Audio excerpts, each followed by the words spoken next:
The gallery was jammed shoulder to shoulder when a white cop went at Malcolm Reddick, a black Navy SEAL with decorations to his name, as the judge stared on, wordless. The whole room locked up, everyone frozen by the audacity of it. They didn't know a twist was already marching their way. Minutes later, those doors would fly open, and military police would flood the courtroom like a breaking tide, boots striking marble, changing the balance in a single breath. How does a courthouse tumble from smug certainty into absolute turmoil in under a minute? If this fires you up, hit like and pass it on, because what happens inside won't believe itself. Here's where it begins. The heavy doors eased, and in stepped Malcolm Reddick. He was 40 now, a combat-tempered black SEAL, salt water and fire stitched into his history. But in the temple of justice, they'd just unhooked the cuffs, like he was contraband. He didn't push back. He didn't plead. He walked with that fixed, quiet confidence, the kind that unsettles people who crave fear. He sat at the defense table, back straight as a ruler, hands folded like a ceremony. His face was a closed book. No heat, no protest, just a measured stillness. For some, that calm felt provocative. Across the aisle, Officer Clayton Hargrove lounged, letting his swagger fill the space like smoke curling toward a ceiling fan.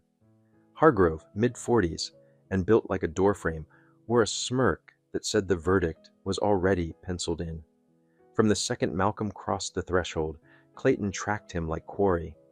He didn't register the trident pin or the tours or the citations. None of it flickered. He saw a black man in a defendant's chair, and for him that was fuel enough. Up on the bench, Judge Everett Langford, silver hair thinning, regarded it all with practiced gravity. He was famous for a tight courtroom and a short fuse for nonsense, but there was something in the way his gaze slid from Malcolm to Hargrove, a near invisible tilt that made the room feel uneven. Clayton's curled lip went unchecked, like the scales were tipped before the oath books even opened.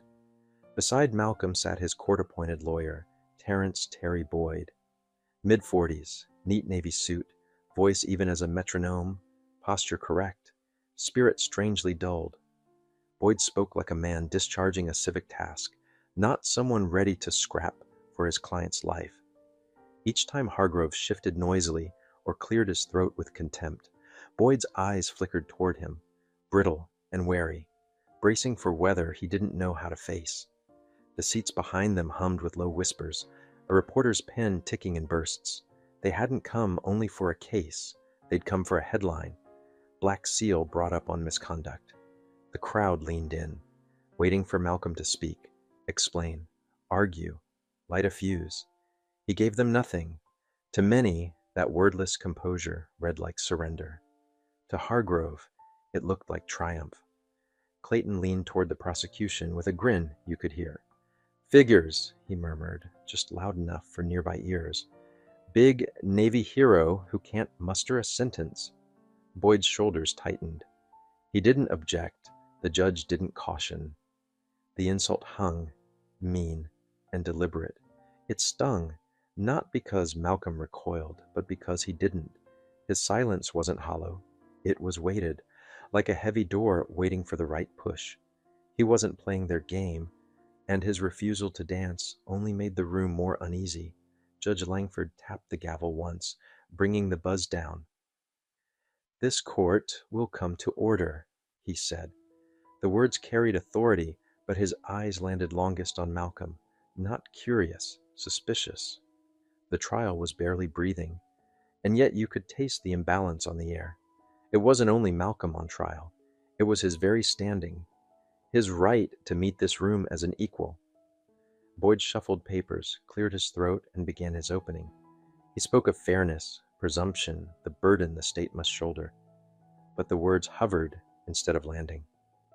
Hargrove leaned back, whispering with the prosecutor. A muffled laugh. They weren't worried. Not about Boyd. Not about Malcolm. Meanwhile, Malcolm kept still as stone, eyes front, hands quiet. A posture that should earn respect was recast as passivity in that room. The unspoken message was ugly. A quiet black man under a white officer's contempt. the system's preferred picture. But Malcolm's quiet wasn't capitulation. It was coiled presence, the kind that hums like a storm, forming past the horizon. In the closing minutes of that first hour, Clayton decided to goad him head on. He leaned forward and pitched his voice for the benches to hear. "Think that uniform puts you above me?" he barked. "Not here. In here, you're nothing." The words cracked across the courtroom. A few gasps. A pen stopped mid-scratch. Boyd froze. The judge adjusted his glasses but let it hang, as if the insult belonged to the proceedings. Malcolm turned his head for the first time, slowly, finding Hargrove's eyes with a gaze that didn't blink. No words, just a stare with more weight than any shout. The room stilled. Some who had pegged Malcolm as weak felt the axis tilt. His quiet wasn't fragility. It was a warning whispered in steel. Few recognized it yet, but that steady look was the first fracture in the facade, a hairline crack that would widen and split the room apart. The rhythm faltered. Hargrove, fed by permissiveness and Boyd's restraint, pressed the gas. "Typical," Clayton announced, loud enough for the jurors to catch it. "Another thug who thinks a uniform makes him somebody. Navy or not, you're still just another black criminal in the right chair." It hit like a slap. A corner of the gallery tensed. Way back, someone snickered. Ugly. Eager. Malcolm didn't move. His face was a calm horizon. That stillness wasn't detachment. It was concentration, cut like glass. Hargrove saw it and ground his teeth. "Look at him," Clayton sneered, twisting to the audience like a performer. "He won't even defend himself." "Means I'm right." A woman in the front row lowered her eyes, lips pressed thin. The man beside her shook his head. Farther back, two young guys whispered and laughed, treating it like a game. The room split along a quiet fault line, some sick with disgust, others feeding off the swagger. Hargrove wanted heat. He wanted Malcolm to erupt. "Answer me, boy," he spat, making the word a weapon. "Or are you scared?" Malcolm was still a statue. Only his eyes shifted, a slight adjustment to meet Hargrove's stare head-on. In that glance there was something anchored, an inner keel that didn't budge. Clayton's jaw jumped, the smirk faltering before hardening into something meaner. He pushed up from his chair, ignoring the hissed warnings from the prosecutor. 3 heavy steps carried him across polished stone. Malcolm didn't flinch. He turned, measuring Clayton's approach like a trained man choosing not to move. Then the line was crossed. Clayton's palm hit Malcolm's shoulder. A driven shove, not enough to topple, enough to humiliate. Hands on a defendant in open court, like dignity, were optional. A few in the benches shot to their feet, outrage written on their faces. Others gave nervous laughter, unsure what they were witnessing. Boyd half rose, voice trembling, "Your Honor," and stalled. Judge Langford hesitated, gavel hovering mid-air. For a long breath he just watched, the room's disbelief thick as humidity. A white officer had shoved a black defendant in plain view of the bench, and authority stalled. Clayton's smile sharpened. "What's wrong, Reddick?" he taunted. "Where's that Navy power now?" Malcolm didn't lift a hand. He didn't bark back. He straightened an inch, eyes unbroken, body language still controlled, like a locked door, tested, not failing. If you watched closely, you could see the change in his hands, fingers curling a hair tighter, veins lining his forearms, strength tensed but bridled. Not fury unleashed, fury mastered. The gallery felt it. Laughter dried up. Whispers thinned. People realized they weren't seeing a beaten man. They were watching someone capable of ending this swiftly, choosing not to. Clayton either missed it or hated it, and so his grin grew bolder, mistaking discipline for surrender. He thought he'd won, proven something. What he'd actually punctured was the illusion of fairness. Judge Langford's weak rap of the gavel couldn't pace the break. The line was crossed. The weather was changing. Everyone had expected an explosion, a SEAL refusing public humiliation. Instead, Malcolm's restraint redrew the map. He lifted his eyes like a level, cool and steady, and the quiet pressed down. He'd trained to hold still when stillness mattered more than striking. The stillness rippled. Two jurors exchanged uneasy glances. The bailiff near the door straightened as if a pressure system shifted. In the back row, three older black men, posture crisp with the memory of service, leaned in, their faces set in knowing lines. They didn't gasp, they didn't cluck, they nodded. They had carried that quiet before, in jungles and deserts, where breathing right could be the difference. One murmured, "He's waiting." Man's bracing for the right second word seeped beyond the doors. A few who'd slipped out earlier filtered back after hallway whispers. Reporters leaned forward, phones primed, cameras warming.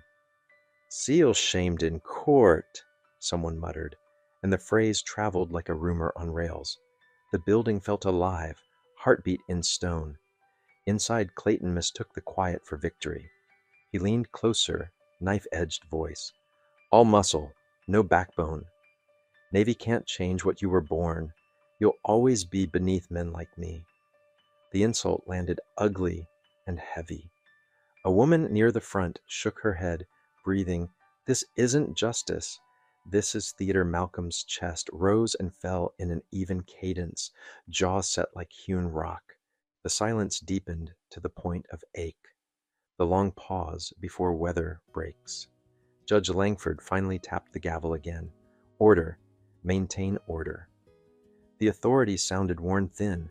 He didn't scold Clayton. He didn't mention the shove. He dusted chaos like lint. Clayton nodded toward the judge with a show of obedience, then turned back to Malcolm with the old grin.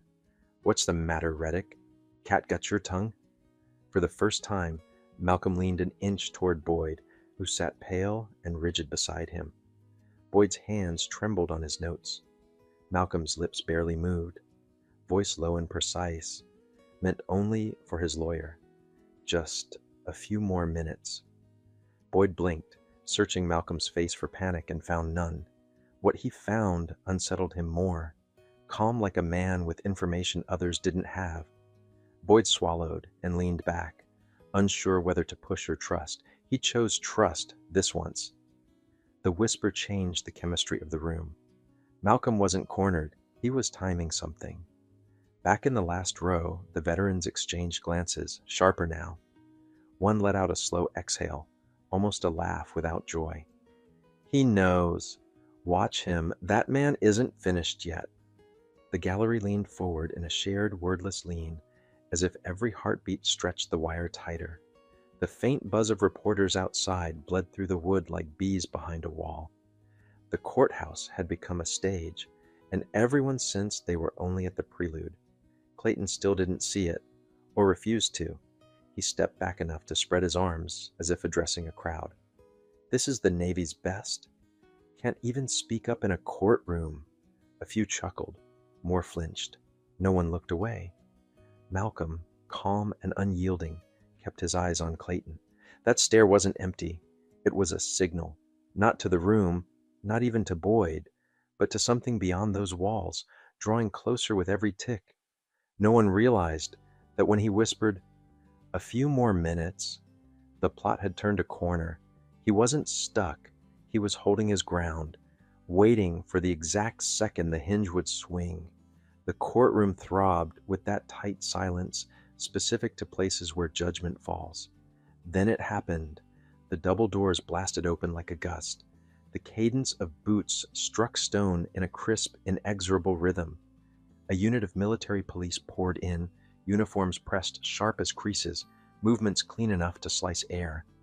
At their head, Lieutenant Colonel Rafael Herrera moved like gravity had switched hands, bringing with him the kind of authority a gavel can't mimic.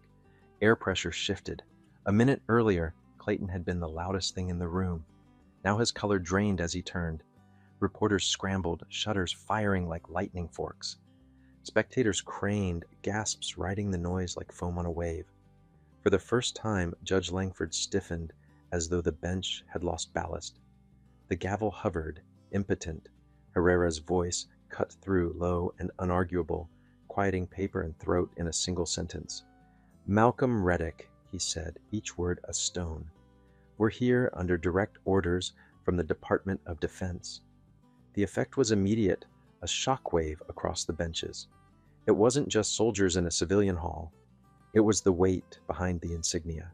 This wasn't a polite invitation, it was a fact rearranging the room. Clayton swallowed, bravado slipping like a mask. He had mocked and shoved a man he thought cornered. The floor moved under him. Malcolm didn't flinch. He lifted his chin a fraction and gave Herrera a small nod, calm as if this moment fit a plan. The MPs fanned out with choreography, two stepping behind Malcolm, not to cuff but to stand guard, shields instead of chains. That silent choice said everything the court refused to acknowledge. Malcolm Reddick wasn't abandoned. He had a wall at his back. Outside, the crowd thickened, a ripple of chants nudging the courthouse windows. News sprinted down the steps. A decorated SEAL, openly demeaned in court, was now under military protection. The story had outrun the oak and plaster, threading its way into every lens and microphone. Inside, Judge Langford cleared his throat and found no words that fit. The old authority felt like a stage prop now, while the new center of gravity wore boots and discipline. Clayton's jaw worked. He flicked his eyes at the bench, hoping for rescue. But the gavel looked like wood and nothing more. He stayed rooted, rattled by men who had inverted his afternoon. Through it all, Malcolm remained quiet. Silence had ceased to read as weakness. It sat in the room with weight. People felt it. A calm louder than insults, steadier than a shaky tap of authority, stronger than any rule bent out of shape. Herrera nodded once and stepped to Malcolm's flank. "You're under our protection," he said. "You won't stand alone here." The sentence didn't just belong to Malcolm. It nodded itself to every veteran watching, every bystander fed up, every reporter ready to beam the picture out. The morning had started with the scale loaded against one black man, suspicion and mockery stacked high. In a breath, the weight shifted, and you could feel it in the ache of the silence. Whatever came next, it wouldn't snap back to the way it was. For a long beat, no one moved. Eyes fixed on the soldiers at Malcolm's back, the room figured out what it was seeing. Then from the side benches, another figure stood. Captain Andres Rivera, broad-shouldered in dress uniform, had come for a different matter altogether. His eyes found Malcolm, recognition hitting quick and clean. He cleared his throat and spoke without waiting for leave. "Your Honor," he said, voice steady with a thread of emotion, "I know this man." A murmur rolled the room. Rivera squared his shoulders, gaze locked on Malcolm. "I served with him," he said, louder now. "Out in the desert, when my unit was pinned and everything looked like the end. Malcolm Reddick pulled us out. He saved us all. I'm standing here because of him."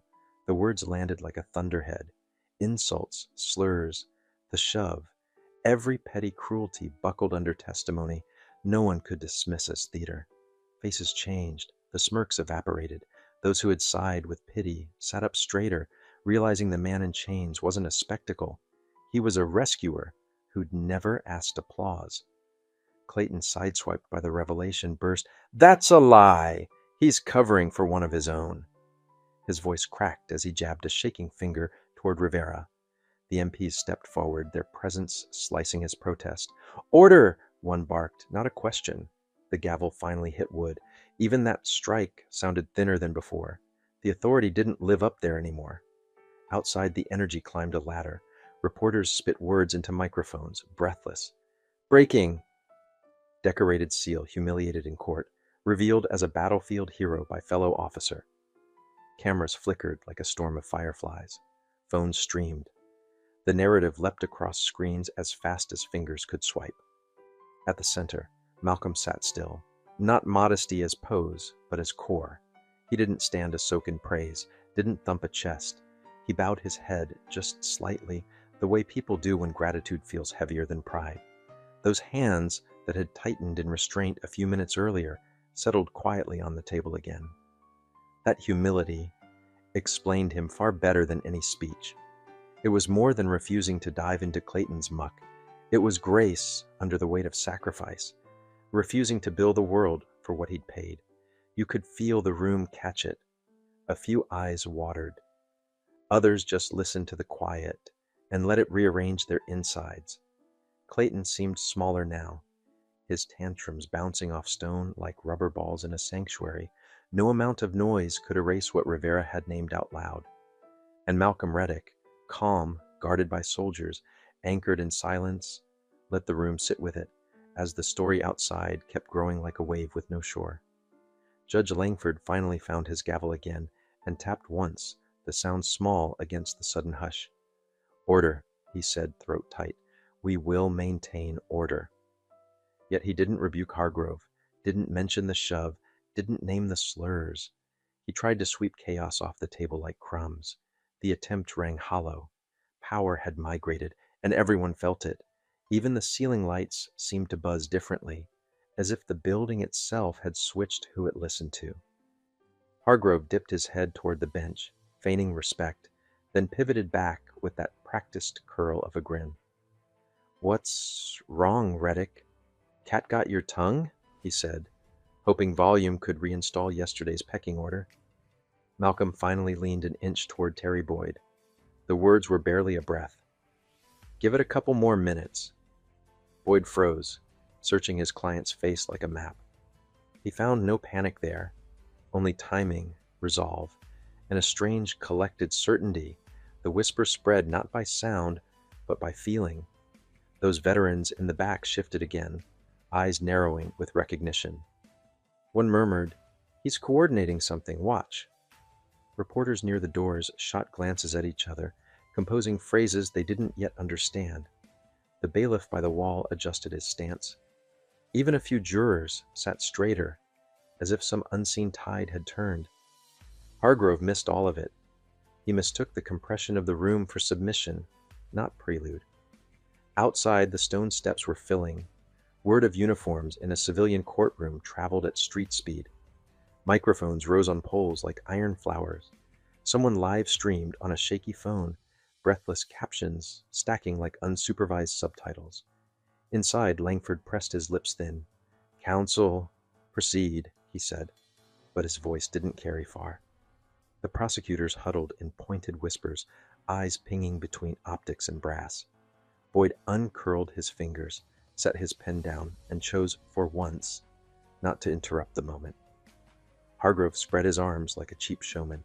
"Ladies and gentlemen, this is the Navy's finest," he said, turning himself into a spectacle again. "Can't even stand up for himself." The line landed flimsier than before. The room's temperature had changed. A woman near the aisle muttered, "Enough." The veterans didn't blink. Malcolm kept that same stillness, not cowed, not angry, measured. It carried an arithmetic weight. Every provocation added nothing. Every second brought something closer. Judge Langford dabbed the bridge of his nose with a folded handkerchief, buying seconds he couldn't afford. "We will proceed according to law," he said, eyes sliding toward Lieutenant. "Colonel Herrera," as if the statute book had grown a backbone and boots. Herrera didn't reply. He didn't need to. His unit's posture answered for him, watchful, controlled, certain. The prosecutor cleared his throat and began a hesitant line of questions, but even he seemed to be listening for footsteps. "Mr. Reddick," the prosecutor ventured, "did you—" He cut himself short as another murmur rippled from the gallery. Outside, the chant thickened, coming in through the door like distant surf. Hargrove rolled his shoulders, trying to reclaim his earlier swagger. Malcolm's gaze never left him. There was no contempt in it, no fear, just a steadiness that made bravado look small. Terry Boyd rested a palm on the tabletop, grounding himself to his client's calm like plugging into a current. Clayton leaned closer, dropping his voice to something private and poisonous. "Tell them you're nothing without that trident," he hissed. Malcolm didn't take the bait. He looked past Hargrove toward the doors, as if tracking a clock only he could see. Boyd followed the glance and finally understood enough to keep still. He smoothed his tie, squared his notes, and waited with him. The prosecutor, missing the signal, drew breath to try again, and then the hinges answered. The double doors burst inward, and the cadence of boots returned, precise as a metronome. More military police swept in, expanding the perimeter like a closing frame. At their center, Herrera stepped forward, a folded packet in his hand. The room steadied into silence, like air before a thunderclap. Cameras clicked in jagged flurries. Per Defense Department directive, Herrera said, voice carried without strain. We are to assume protective custody of Petty Officer Malcolm Reddick for matters under federal authority. Gasps stitched across the benches. Protective custody, Herrera repeated, letting the words anchor. Effective immediately. Judge Langford opened his mouth, then closed it again, measuring statutes against realities. Colonel, he managed, this is a state proceeding. Herrera inclined his head. Understood, Your Honor. Our orders don't supersede your robe. They safeguard the man under these charges. He will appear as required and be protected while present. That obligation falls to us. Hargrove's face drained, then flushed. This is ridiculous, he snapped, half to the judge, half to the uniforms. You can't just waltz in. An MP near the aisle didn't raise a hand. He only turned his chin, and the sentence strangled itself. The prosecutor pinched the bridge of his nose, baffled by a chessboard he hadn't studied. Terry Boyd finally found his voice. Your Honor, defense welcomes any measures ensuring my client's safety. For once, no one scoffed at Boyd. Herrera handed an envelope to the clerk. The seal winked under the lights. The clerk read quickly, then passed it to the bench. Judge Langford scanned the directives, jaw flexing as he traced the authority chain. Very well, he said after a beat. This court will recess for 20 minutes to confer with counsel.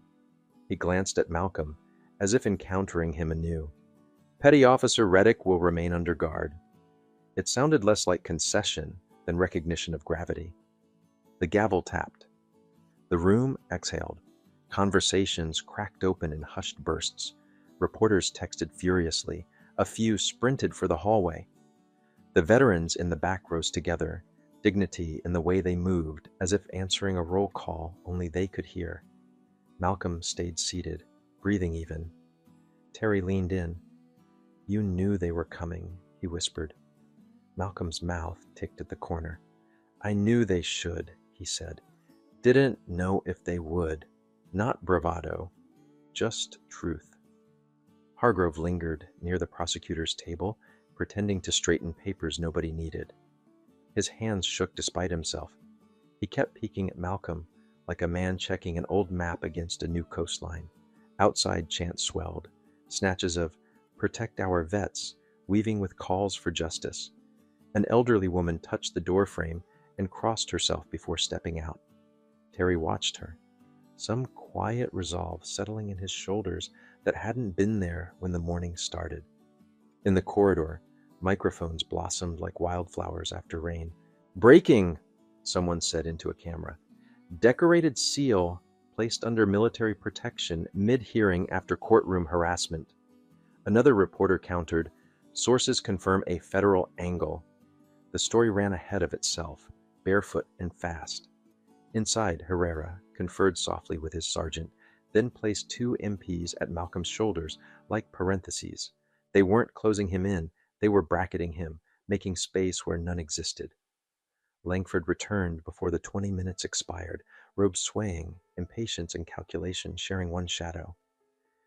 We will resume, he announced. The benches rustled. He looked to the prosecution. Confine yourself to material facts, he warned, a belated boundary that made Hargrove's mouth tighten. Terry touched Malcolm's sleeve, a small permission-seeking gesture. Malcolm gave the slightest nod. He didn't need rescuing. He needed the field level long enough for truth to walk in, unarmed. The prosecutor rose. He tried a cleaner, narrower lane, but the earlier poison still colored the water. Every question tasted different after the shove, the slurs, the boots. Petty officer, he asked, on the night in question. The side door creaked, and another uniformed figure stood. Captain Andres Rivera stepped forward, hand raised politely. "Your Honor," he said, voice steady, "if the court will indulge a brief statement relevant to the defendant's character and record of service." The judge's eyes flicked to Herrera, then back. "Brief," he allowed. Rivera squared himself, and the room seemed to square with him. "Years ago, in Anbar province," he began, "my platoon was pinned in a kill zone. Reddick was attached to a different element. He broke protocol to reach us, laid smoke, put himself between us and fire, and walked every one of my people out. I'm a father today because of that decision. You could feel the benches breathe. No violins, no grandstanding, just factual gratitude." Rivera set his jaw and added, "He never asked for commendation. He refused it. The words stripped the theater from the proceedings like paint peeled by sun." Hargrove blurted, "He's lying," and instantly regretted it. An MP turned his head, and silence fell like a curtain. The prosecutor didn't leap to save Clayton. He watched Rivera, doing the math of credibility in real time, and finding his own question smaller. Judge Langford nodded once, a concession to wait. "Captain, your statement will be entered into the record as character testimony." He turned to the jury with care. "You will treat it accordingly." Rivera gave a crisp acknowledgement and stepped back, eyes resting on Malcolm with brotherly recognition. Malcolm lowered his gaze, almost embarrassed, the way people look when a private sacrifice gets hauled into public light. He didn't bask under it. He endured it politely. Outside, the chant shifted from noise to chorus, reporters weaving Rivera's words into the narrative midstream. "Saved an entire unit," someone said live. Inside, Hargrove's confidence curdled into something sourer, resentment without a stage. Terry Boyd, who had arrived dutiful and timid, felt new sinew in his spine. He clicked his pen, stood, and objected cleanly when the prosecution tried to slide a leading insinuation past the line. The judge sustained without theatrics. The room's rules finally applied both ways. Herrera checked his watch and gave a small sign to his team, a gesture that meant nothing to laymen and everything to those trained to see. The MPs eased their geometry, present not looming. Malcolm rolled his shoulders once, the only visible indulgence to tension he'd allowed. A juror in the second row studied him with unguarded curiosity, the kind that precedes respect. The prosecutor gathered himself and decided to stop performing and start working. He narrowed his questions to dates, deployments, locations, reports, things that could be answered absent theater. Malcolm's responses were clipped, precise, neither defensive nor triumphant. Hargrove simmered, trapped between rules and the fact that every outburst now wounded his side. The veterans in the back exchanged the smallest nods, like a quiet committee noting that the tide had turned, not by shouting, but by steadiness, reinforcement, and the right testimony at the right moment. At a lull, Judge Langford regarded Malcolm over his glasses, a long, appraising look stripped of earlier suspicion. "Petty officer," he said, voice even, "you will continue to receive the full protection of this court while these proceedings continue. It was late, maybe, but it mattered." Terry glanced sideways, surprised to feel grateful for a basic thing. Malcolm answered with a single nod, no triumph in it, only acknowledgement, as if civility were a bridge lately repaired. A phone buzzed loudly in the gallery, and was silenced by 3 glares at once: bailiff, veteran, reporter. Outside, the crowd had grown to a steady drum. One hand-lettered sign read, "We see you." Another said, "Honor the ones who serve." The messages weren't about verdicts, they were about treatment. Inside, Herrera's team maintained their watch, the room breathing slower now, like collective blood pressure had dropped. For the first time all day, the space felt usable. Malcolm didn't bask in any of it. He sat with that unrattled posture, shoulders back, hands easy on the table, eyes soft, but awake. If you looked for pride, you didn't find it. If you hunted for anger, that wasn't there either. What lived behind his calm was discipline, habits forged under pressure, A man practiced at carrying weight without making others lift it. The quiet returned, warmer now, and the story outside kept moving on its own legs. He dipped his head slightly, as if Rivera's praise still felt like a shirt tailored for someone else. Those hands that had tightened to hold back a surge simply rested, open and steady. The gallery, wiser now, understood the difference between weakness and restraint. Clayton's earlier jeers echoed faintly, a child's noise in a vaulted room. And Malcolm Reddick, guarded but not trapped, calm but not passive, let the moment end without claiming it, dignity doing what volume never could. No slur could shrink the weight of Malcolm's record. The gallery no longer split into giggles and pity. It fused into a single, breath-held hush, a dawning awe that the man treated like less than human had in fact put his life on the line for others. He still didn't speak. His quiet wasn't emptiness. It was voltage. It was discipline, a steadiness forged under fire. In that stillness, truth spoke for him, cleaner, louder than any rebuttal he could have hurled back across those polished floors. The air still tingled from Captain Rivera's words when Lieutenant Colonel Rafael Herrera stepped forward again. His boots answered the marble with a slow, measured cadence. In his hands he carried a thick-sealed dossier stamped with the unmistakable crest of the Department of Defense. It wasn't waved like theater. It was carried like a responsibility. Shoulders squared, eyes steady, he advanced toward the bench. Paper and wax met wood. A hard fact was about to enter the record, indifferent to anyone's comfort. Herrera stopped at the bench, offered a crisp salute, and set the folder before Judge Everett Langford. "Your Honor," he said, voice unflinching, "this file has been cleared for disclosure under federal authority. Its contents concern Officer Clayton Hargrove." Langford's hand hovered as if the leather burned. For the first time that morning, the judge's lacquered composure showed a seam. He sensed, like the rest of us, that whatever lay inside wasn't procedural, it was consequential, and it would move the ground. He cracked the seal. Paper whispered like dry leaves in a windless yard. What slid into view wasn't tidy bureaucracy, it was a trail, ugly, verifiable, and heavy with consequence. Page followed page, internal probes and complaints that never saw daylight, names, dates, statements by black residents who'd been beaten, threatened, belittled. The pattern was numbing in its sameness. Charges raised, evidence stacked, and then vanished, dismantled by hands with access, muffled by friends in rooms the public never enters. The benches stirred. Shock moved row to row like a brush fire. People craned to read the judge's eyes as he turned each page, his disbelief widening one careful fraction at a time. Then the live wire, newly unsealed material, detailing conduct far beyond crude intimidation. There it was in black and white.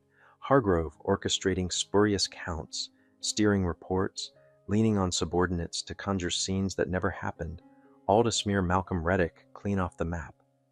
This wasn't misconduct. It was sabotage. A low thunder of voices rolled through the room. Veterans in the back straightened. Someone's knuckles hit wood in fury. Outside, the rumor sluiced down the steps, faster than any gavel could ever catch. Langford read on, jaw tightening. Each paragraph pinned the same scheme to the same badge. False narratives, bent testimony, pressure applied where careers were soft.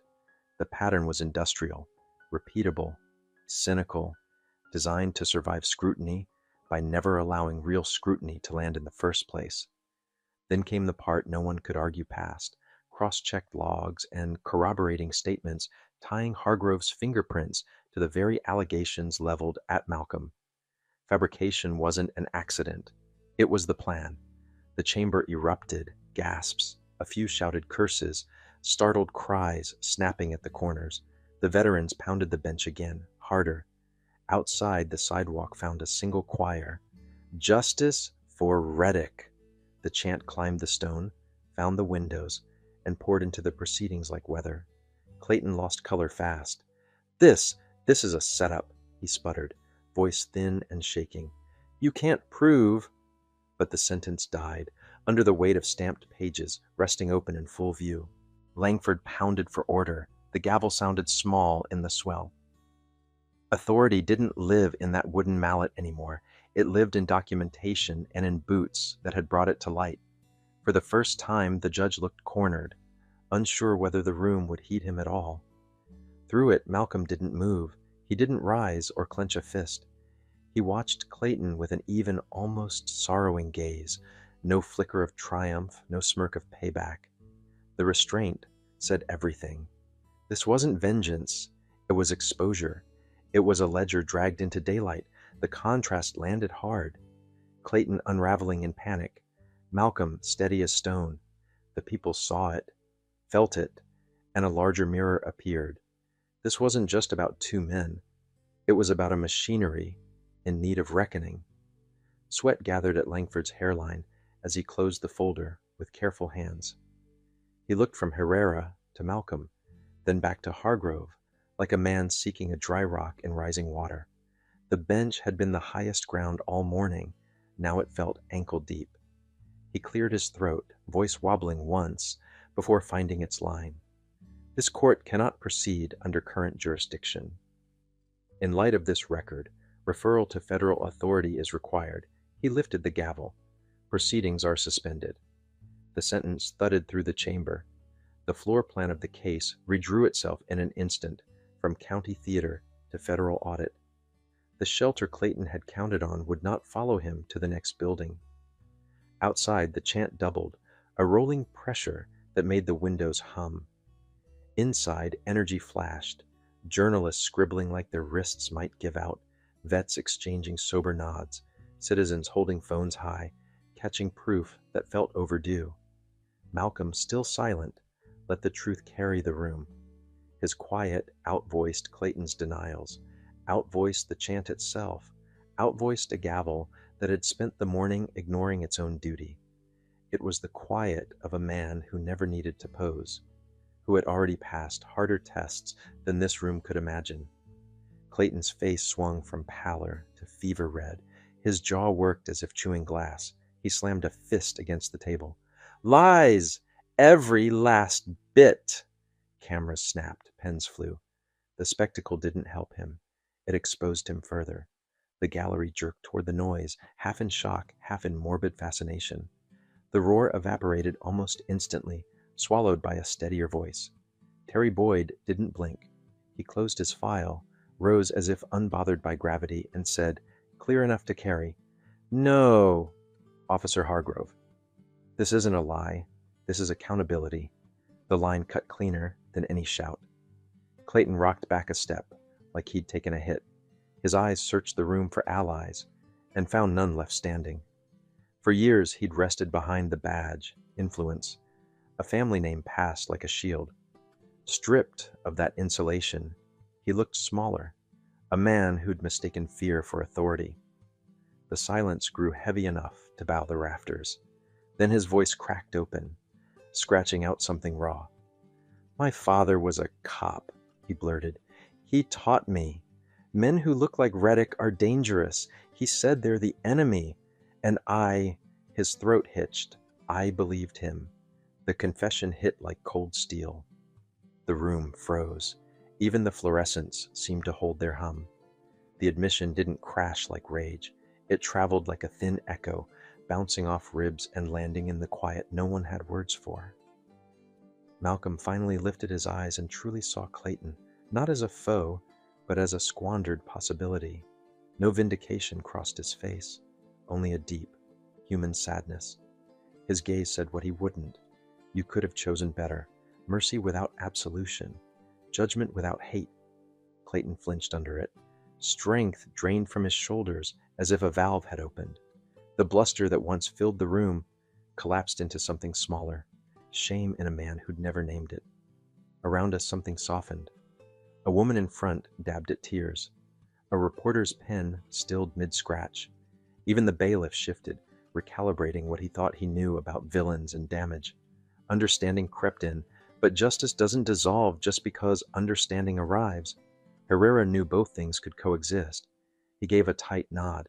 The MPs closed in, not abrupt, not humiliating, only certain. Boots thudded a firm rhythm that left no space for misinterpretation. Clayton didn't resist. The ignition was gone. The engine idled out. The cuffs clicked.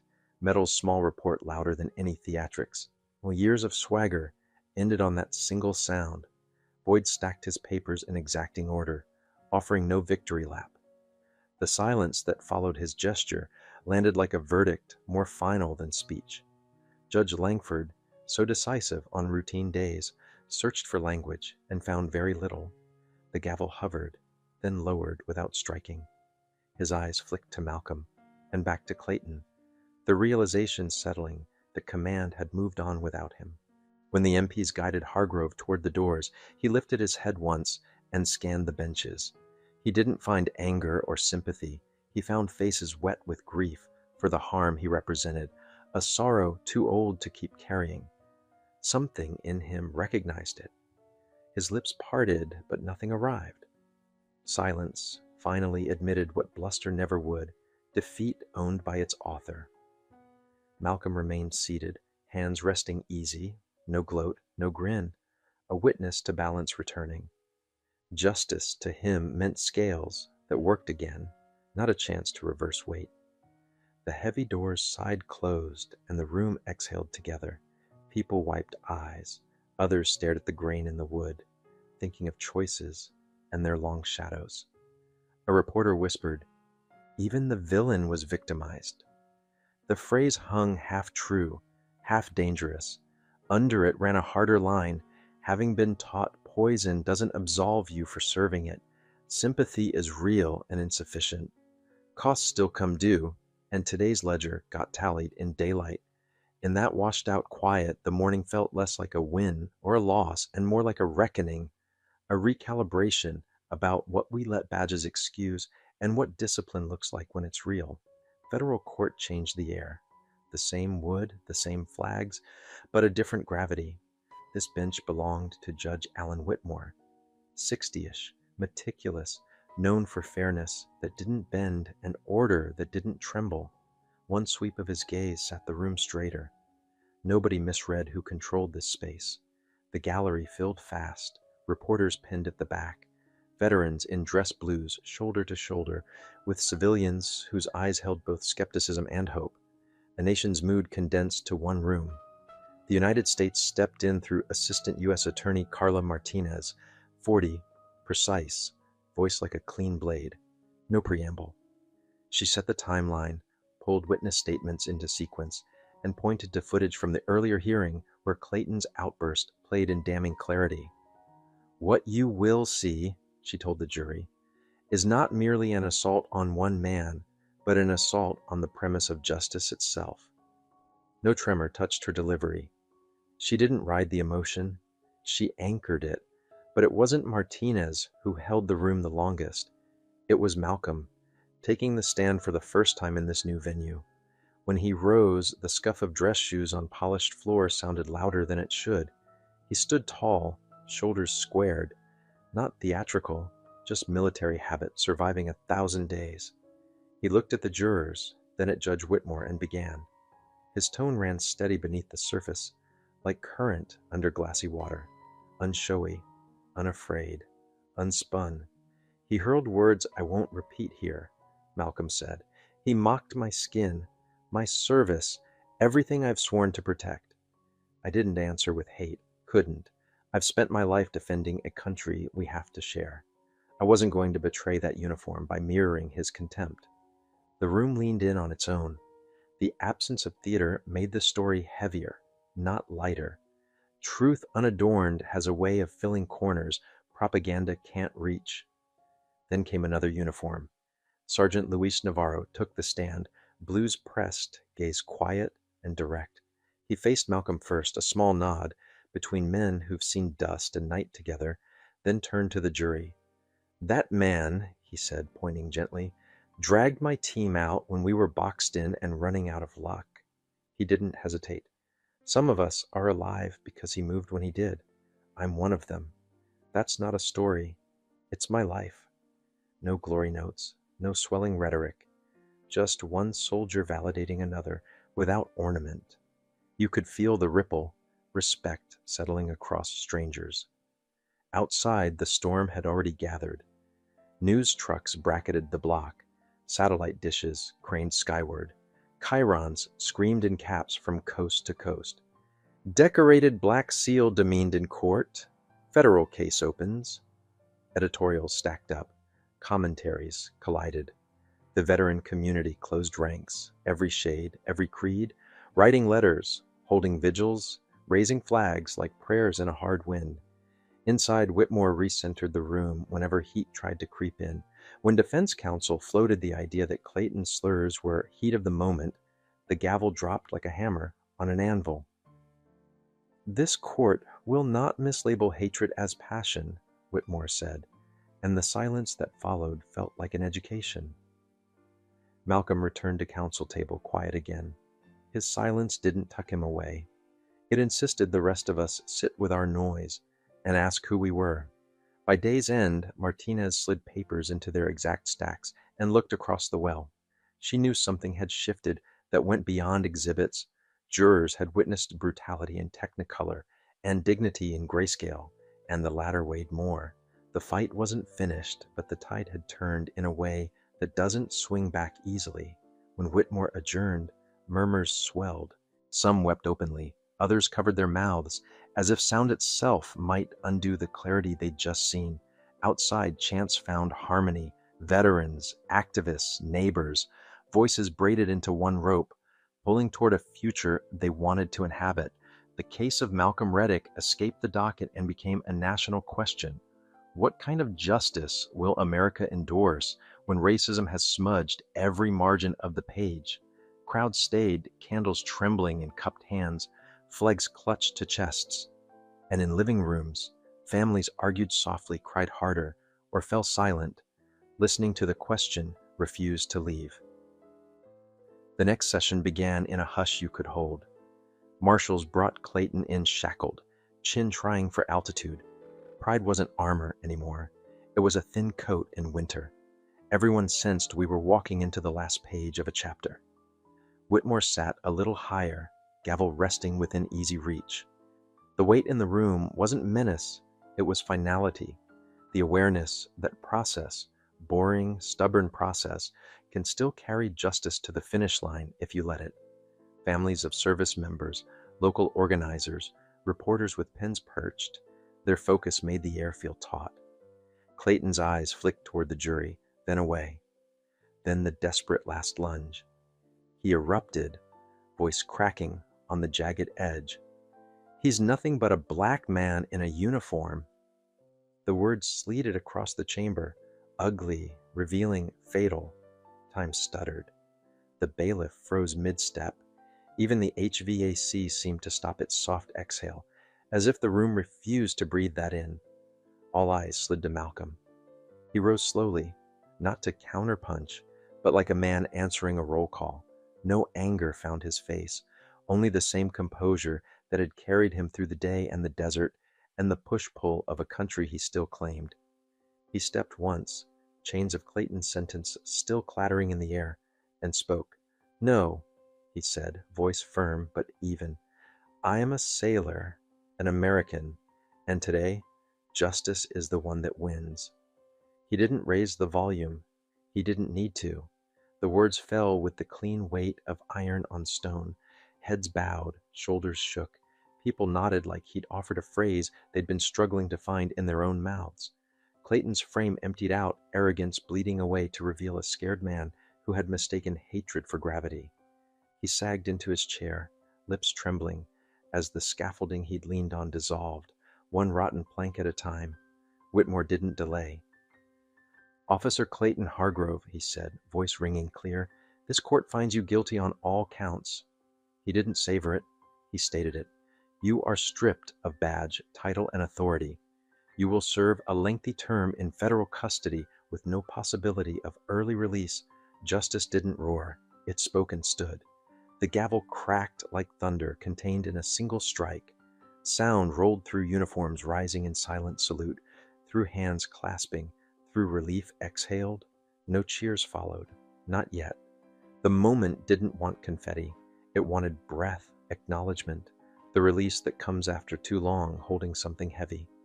Clayton slumped, less a villain now than a hollow outline where a man could have been. The slurs he'd used became a boomerang. They came back stripped of menace and full of consequence. Malcolm didn't grin. He didn't nod to cameras. He sat, spine unbroken, saying nothing because the essential things were already said. Outside, news spread in minutes. Crowds at the steps answered not with a carnival shout, but with a steadier rhythm. Chants of unity, of change, of dignity owed without begging. Veterans lifted flags higher, faces wet and proud. Reporters scrambled, aware that years from now someone would pull their footage and ask how the story got told. Inside, time stretched thin. What stuck wasn't the verdict alone. It was the way a simple sentence from Malcolm kept resonating like a bell. It wasn't just the end of a trial, it was the sound of a line drawn cleanly between what we claim we stand for and what we actually enforce. Malcolm rose when adjournment came. He put a hand on Rivera's shoulder, gratitude without performance.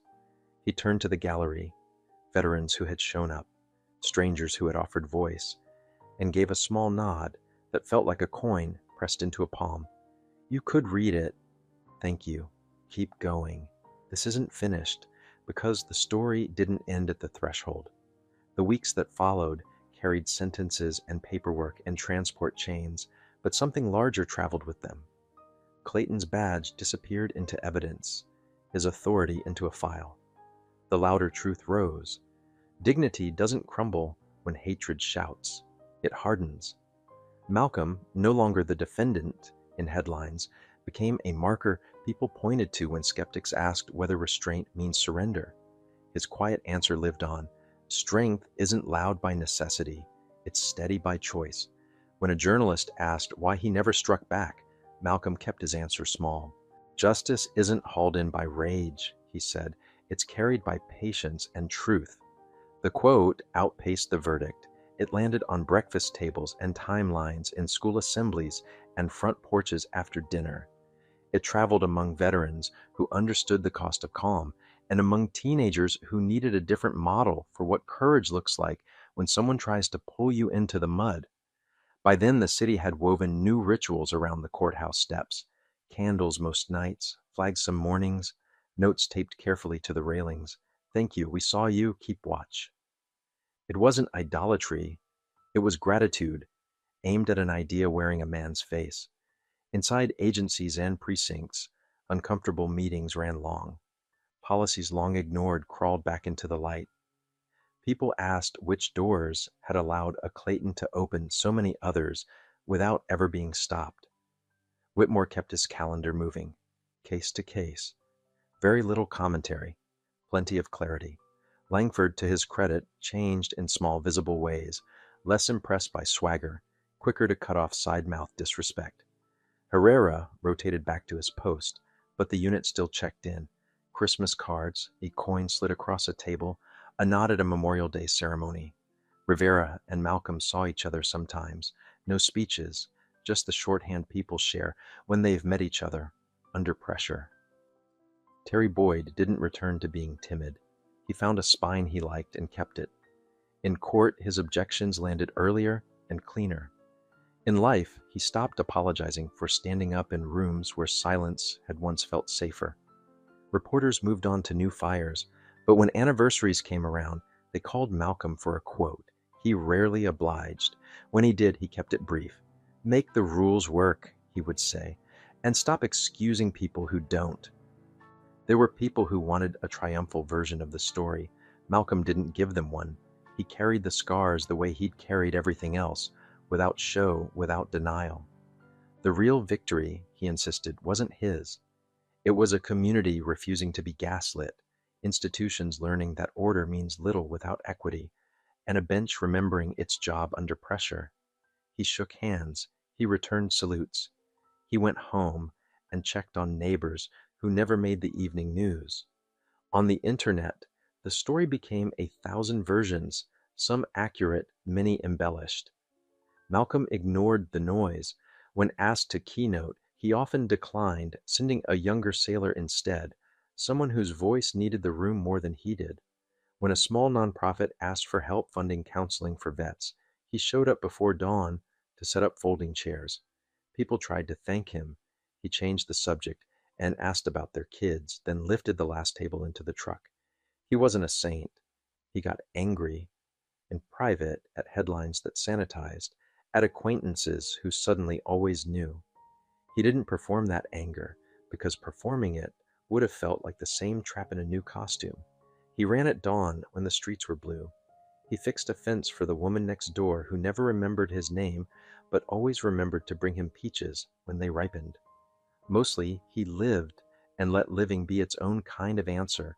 A year out, an organizer asked him to stand on the courthouse steps for a vigil. He said yes. He didn't speak. He held the flag while a Gold Star mother read names. After a kid in a junior ROTC polo asked for advice, Malcolm thought a second.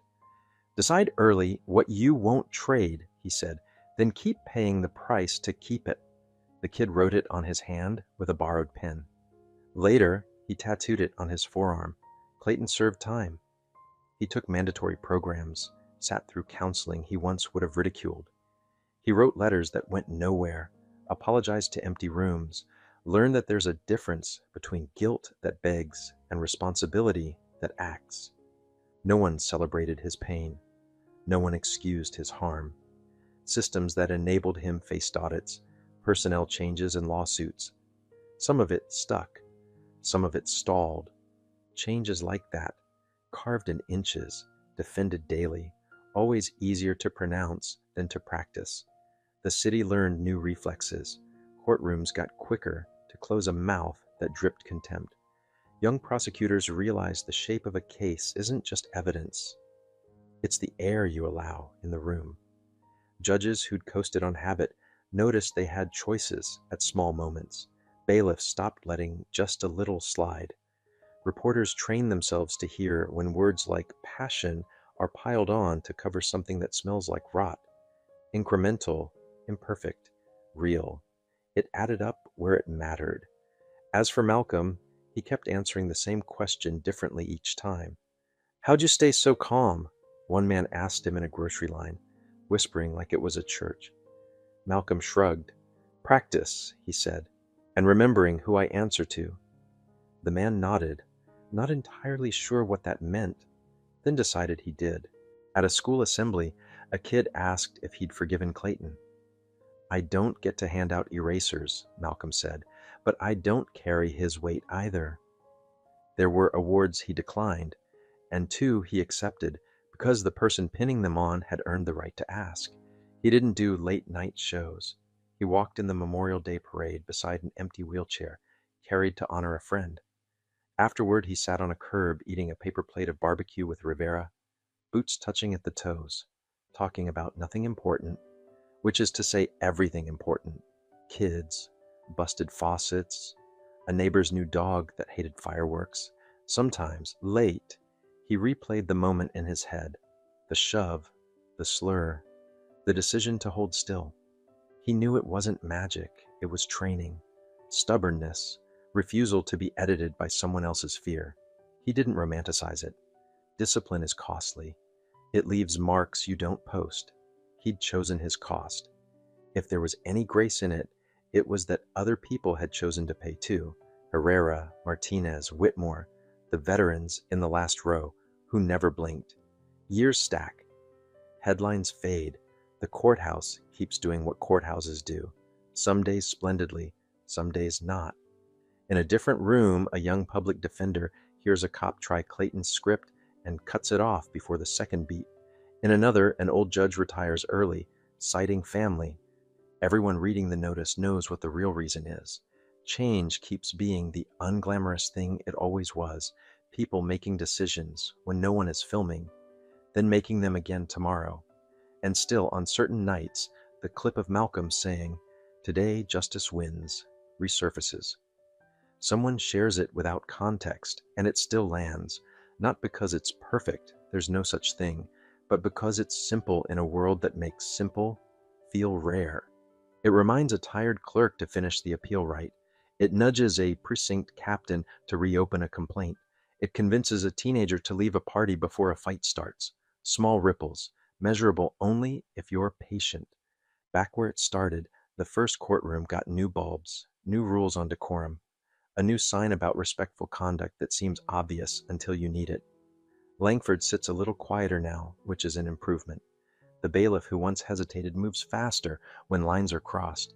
Terry Boyd teaches a workshop once a quarter on courtroom dynamics for public defenders. He starts every session the same way. The record isn't the transcript, it's the choices you force into it. On anniversaries, Malcolm walks the long way around the block, past the steps where the crowd first found a single voice. He pauses where the chalk messages had once layered like sediment. Names, thanks, demands. The stone is clean, but the memory sticks. He doesn't stay long. He waves at the woman with peaches. He takes a call from a shipmate teaching a son to tie a tie. He feeds a stray dog someone else named, and he never did. He still won't tell the story the way people want it told. No arch, no fireworks. He keeps the messy parts intact because the messy parts are where the choices live.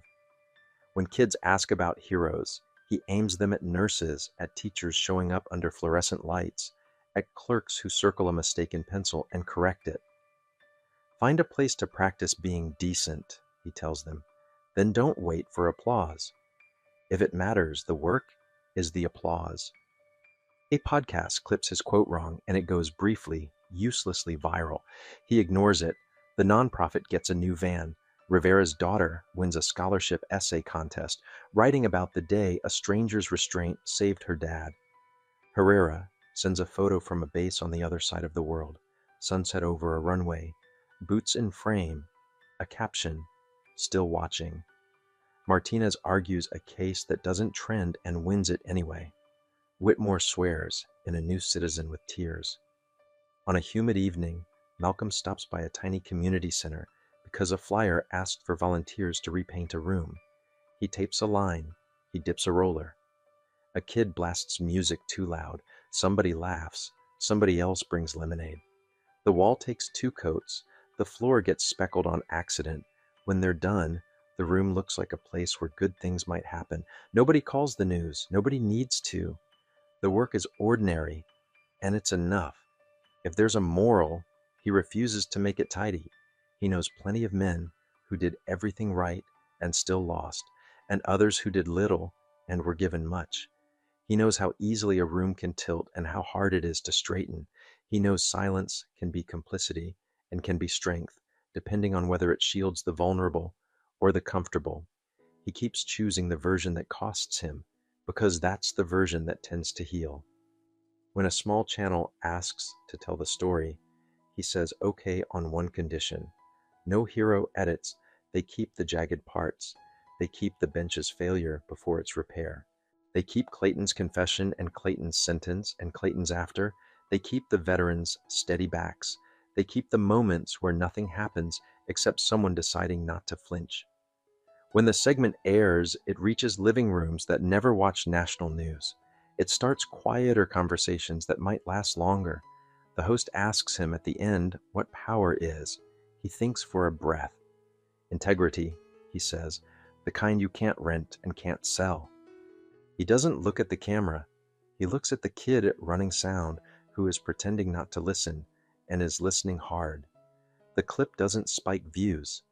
It sits in a library of moments people pull for themselves when the room tilts and they need to remember what steady felt like once before. So if this story found you, lend your shoulder, boost what's worth hearing, share what helps people stand a little taller, support the places telling these stories with care.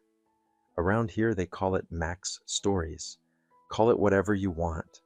Just keep it going. The work isn't glamorous, but it's good. Every post, every pass along, every donation to the right folks keeps a small light on. And small lights make maps when the city feels dark for longer than it should. That's our finish for today. Malcolm's Road reminds us courage rarely looks like spectacle. More often it looks like refusing to answer contempt with contempt and choosing to anchor the room, not ignite it. His isn't just his story. It's a mirror held up at chest height, asking what we'll do next time the floor lists. If this moved you, don't leave it on the screen. Carry it into your circles, your feeds, your meetings. Help tighten the bolts that came loose. If you want more, help us keep telling. Tap like, share it with someone who needs ballast, subscribe so you catch the next one. Every small gesture is a hand on the rope, hauling toward better. Around here we say every story carries a heartbeat, and every heartbeat deserves to be heard. We mean it.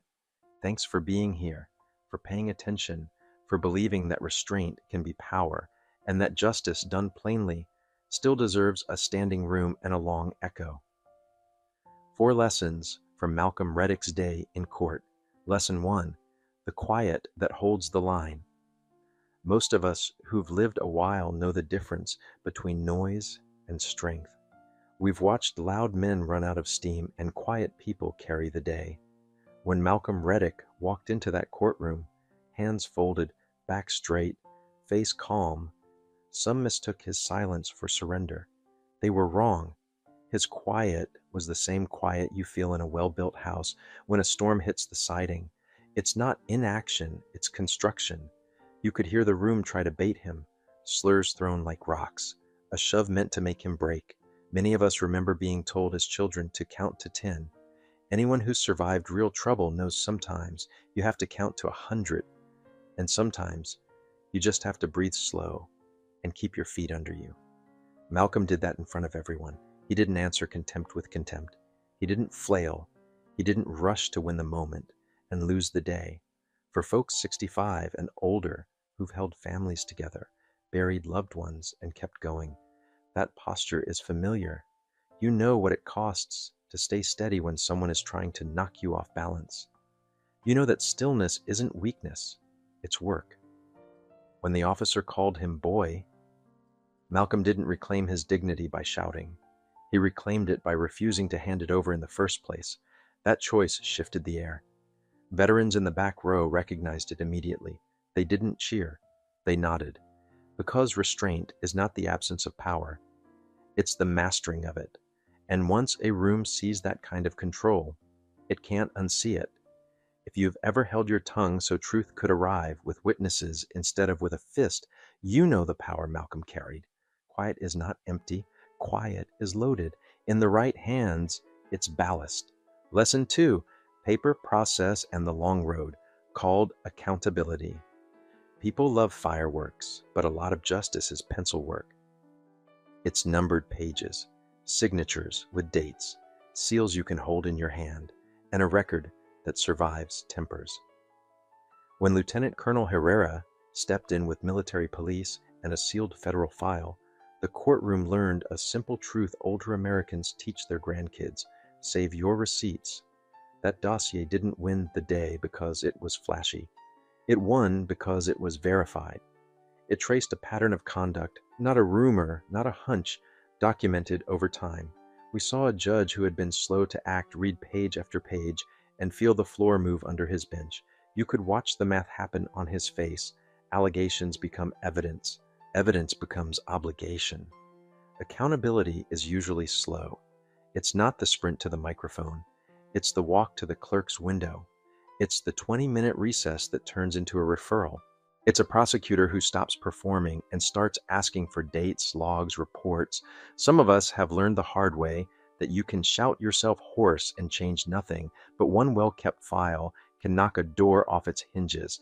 In that room, the gavel was loud and weak. The paper was quiet and strong. Older Americans know the terrain.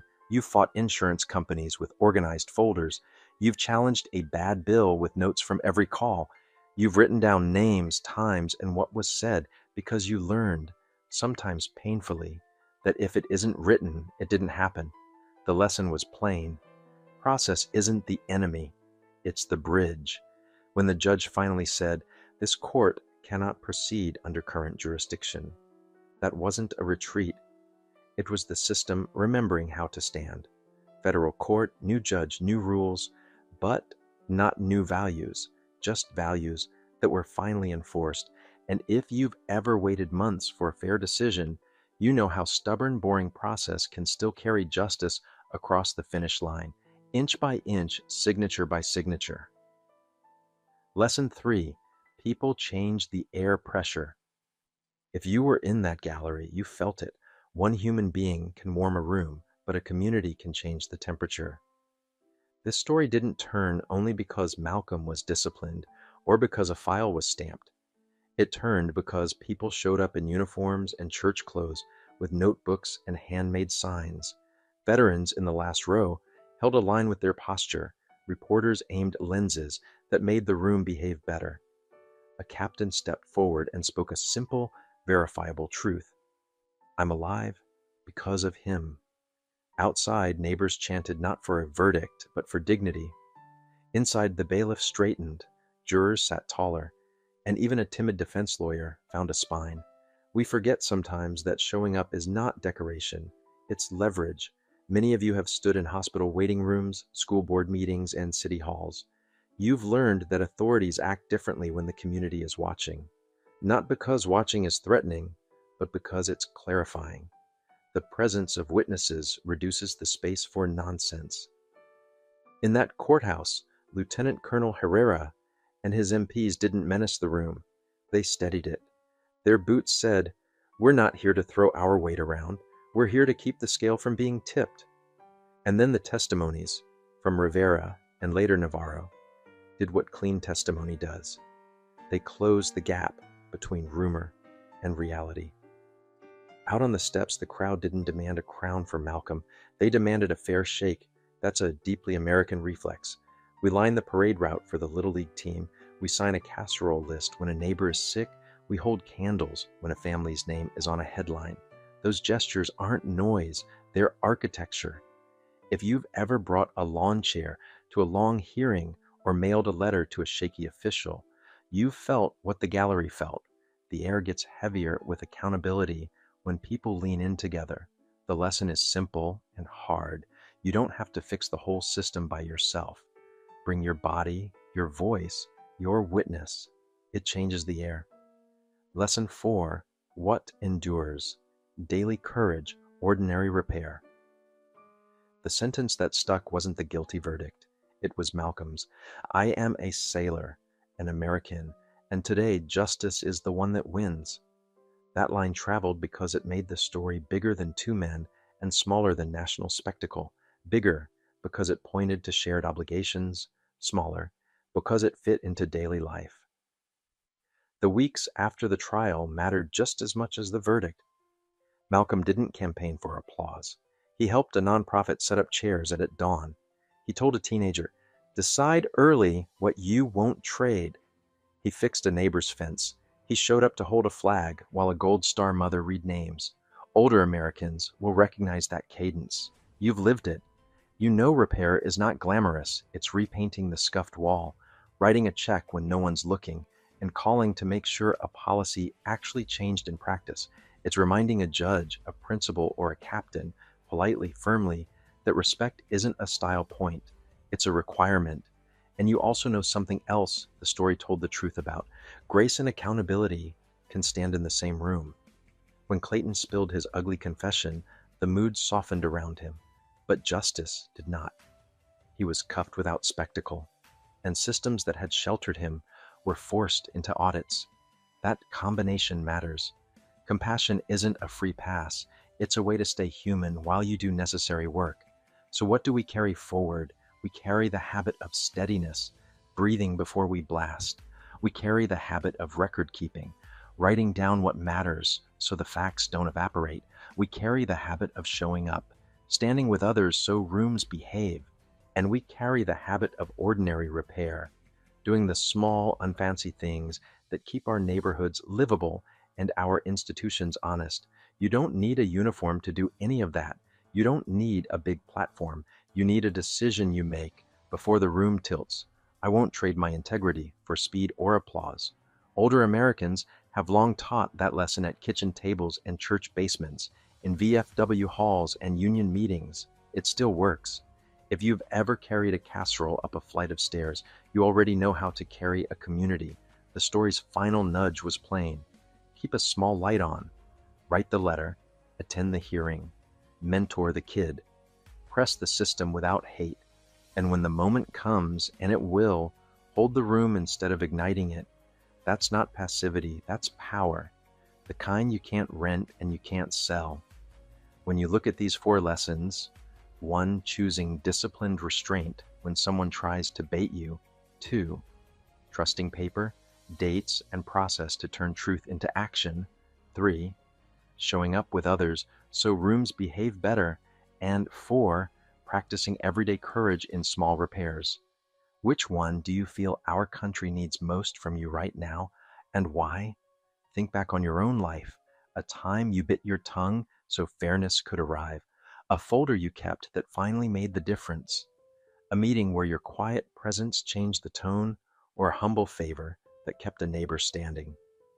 Share your story in the comments so others can learn from your hard-won wisdom.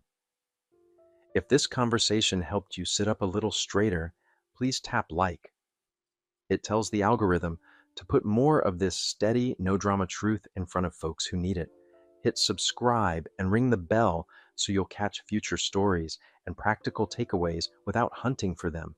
And pass this along to a friend or grandchild who could use a model of strength that isn't loud but lasts. Your voice, yes, yours, might be the nudge that steadies someone else's day.